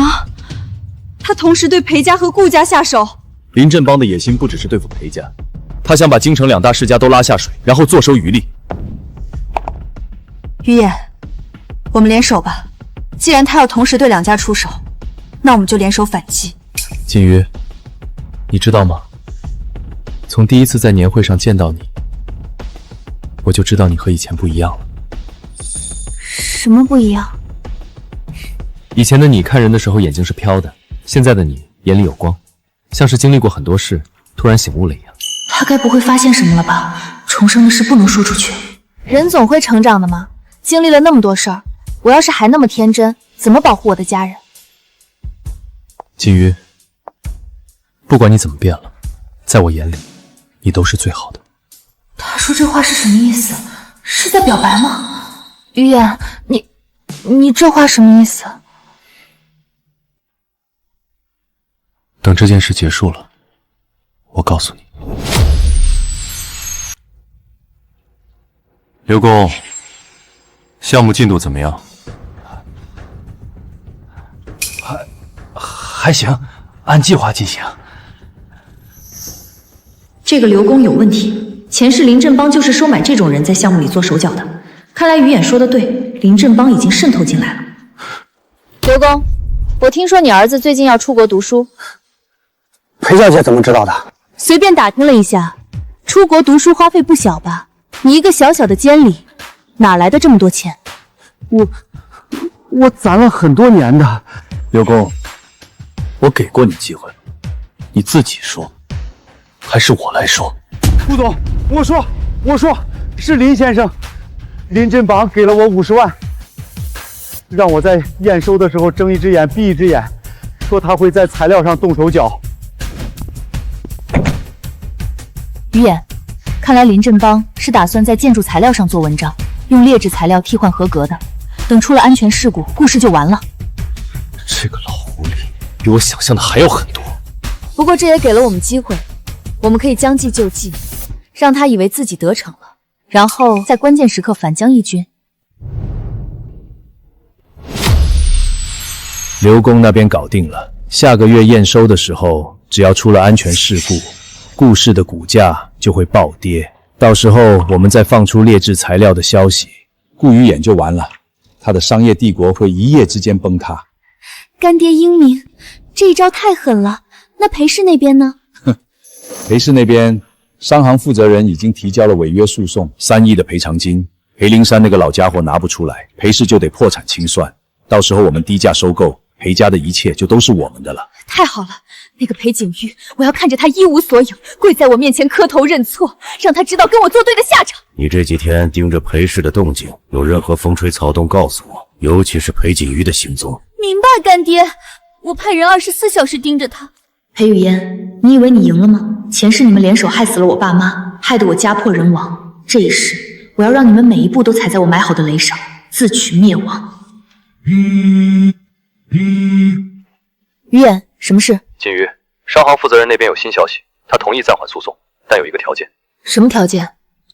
他要见伪造合同的人，当面质问，证明确实是伪造的就撤销诉讼，并公开道歉。这是个机会，让商行负责人当面指认裴雨嫣，假合同案就能反转，裴氏的危机也会解除。于言，帮我安排见面，我要亲自和商行负责人谈。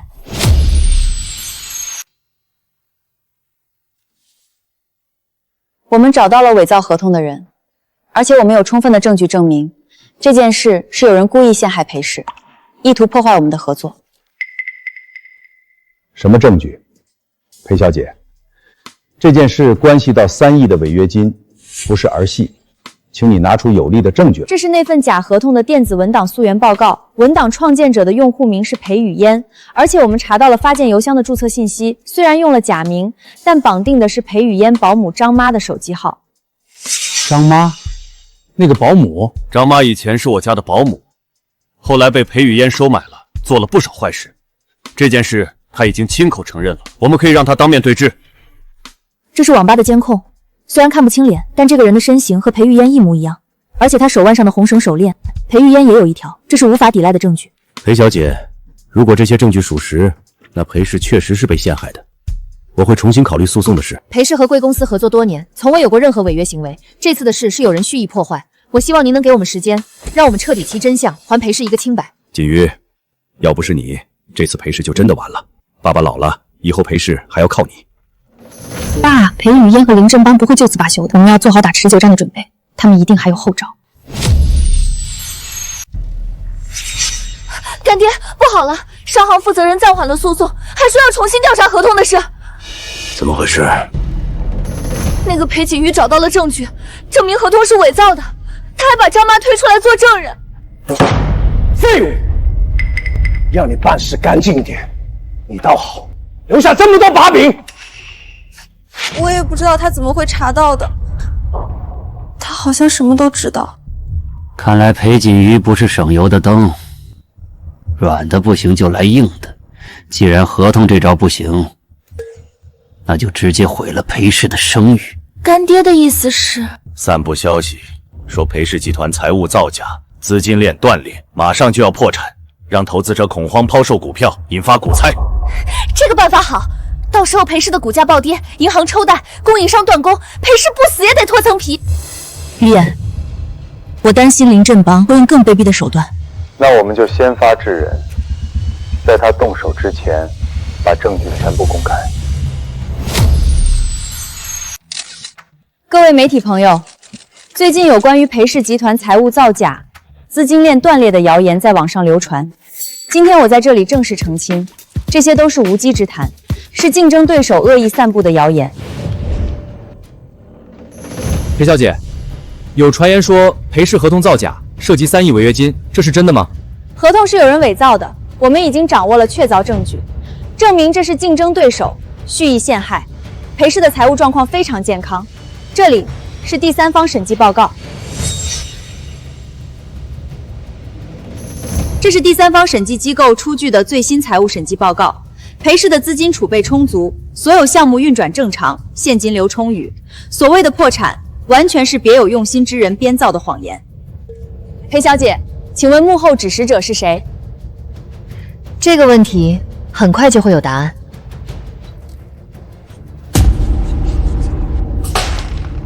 他又画钱了，他为什么每次都能画钱？他是不是有天眼？这个裴锦瑜确实棘手，一次又一次坏我们的好事。不过没关系，我还有最后一招。什么招？既然明里不行，就来暗的，直接对裴锦瑜本人下手。他死了，一切都结束。锦瑜啊，最近的事儿我都听说了，你受委屈了。那些坏人真是不得好死。顾爷爷，我没事儿，那些谣言伤不了我，身正不怕影子斜。于言，锦瑜是个好姑娘，你要好好保护她，不能让她再受伤害。爷爷，我知道，我会用命保护她。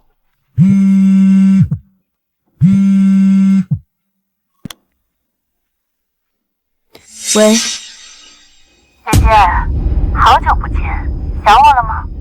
我最近可是天天想着你呢，想着你怎么死。裴雨嫣，你还有什么话要说？你做的那些坏事还不够多吗？姐姐，我给你准备了一份大礼，明天中午12点，蓝湾会所，你敢来吗？我要当面跟你算算总账。有什么不敢的？你以为我会怕你？你尽管放马过来。那就好，记得一个人来，带上你最珍贵的东西，我们做个了断。是裴雨嫣。他约我明天见面，肯定有诈，8成是林振邦布的局。别去，太危险了，他们什么事都做得出来。于言，我不去，他也会找别的办法下手。与其被动挨打，不如主动迎击。而且，我要在他的地盘上，把他和林振邦一网打尽，永绝后患。顾总，人手都安排好了，前后门都守住了，只要里面一有动静，我们就冲进去。盯紧了，锦瑜不能有任何闪失，否则我拿你试问。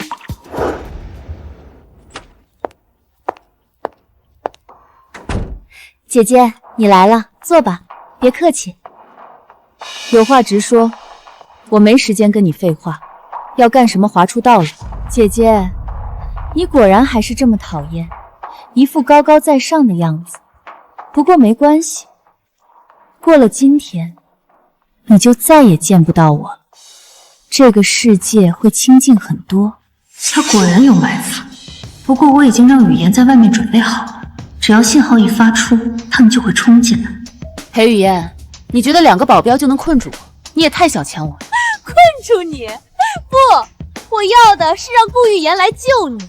等他来了，临阵帮的人就会从4面8方包围这里，到时候你们2个一起死，做对亡命鸳鸯。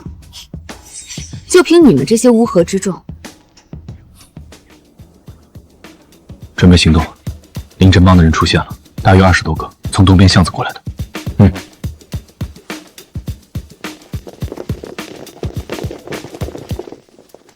顾总，临阵帮带了20多个人，已经把会所包围了。我们要不要现在冲进去？再等等，等临阵帮的人全部进入包围圈，再收网。另外，通知警方，让他们5分钟后到场。明白。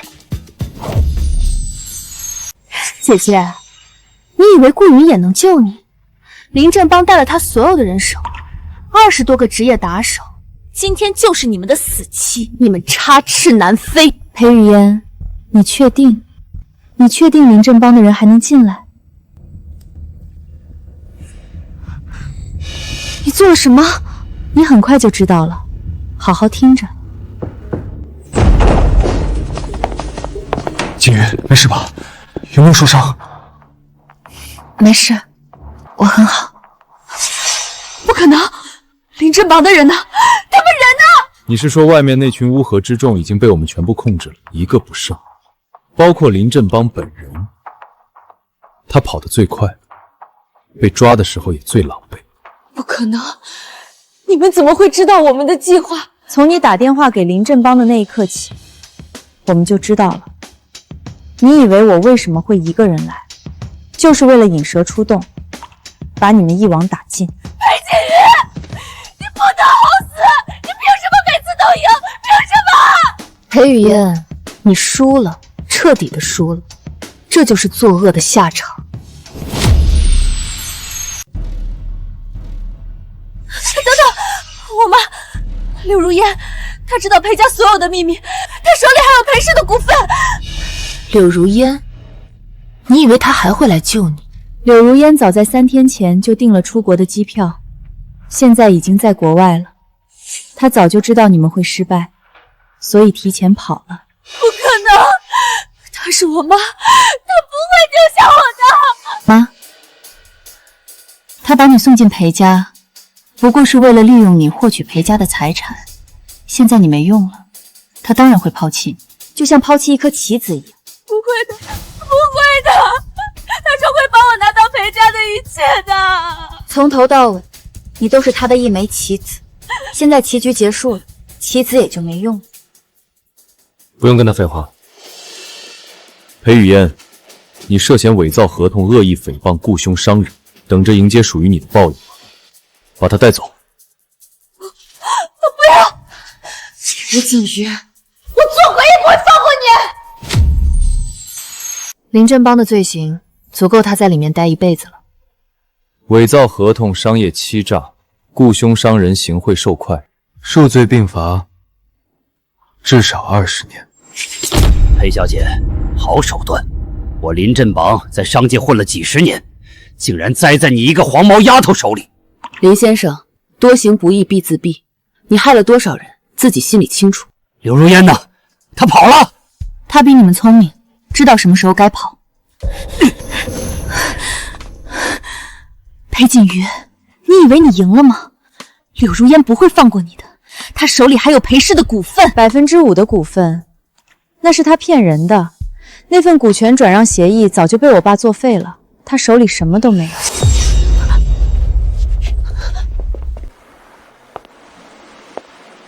终于结束了。锦月，爸爸谢谢你，要不是你，裴家就完了。妈以前糊涂，总是听信裴雨嫣的话，伤害了你，妈对不起你。妈，都过去了，我们一家人能在一起，就是最好的结果。锦瑜，裴雨嫣的事儿我已经交给律师处理了，她这辈子都不会再出来了。这是她应得的报应。锦瑜，一切都结束了。是啊，一切都结束了。前世的事就像一场噩梦，终于醒来了。前世？没什么，我是说以前的事。锦瑜，从很多年前第一次见到你，于言，我就喜欢你了。可那时候你眼里只有别人，我只能远远看着。现在，我终于可以站到你面前，问你一句话。前世他也是这样，默默的守护我，我却瞎了眼。这一世，我再也不会错过了。裴景怡，你愿意嫁给我吗？我愿意，我愿意。于言，锦玉、于言，恭喜你们！臭小子，终于开窍了。于言，我就把锦瑜交给你了，你要好好对她。裴伯父，我会用一辈子保护锦瑜，不让她受半点委屈。上一世我失去了所有，这一世我守住了家人，守住了爱人，重活一次真好。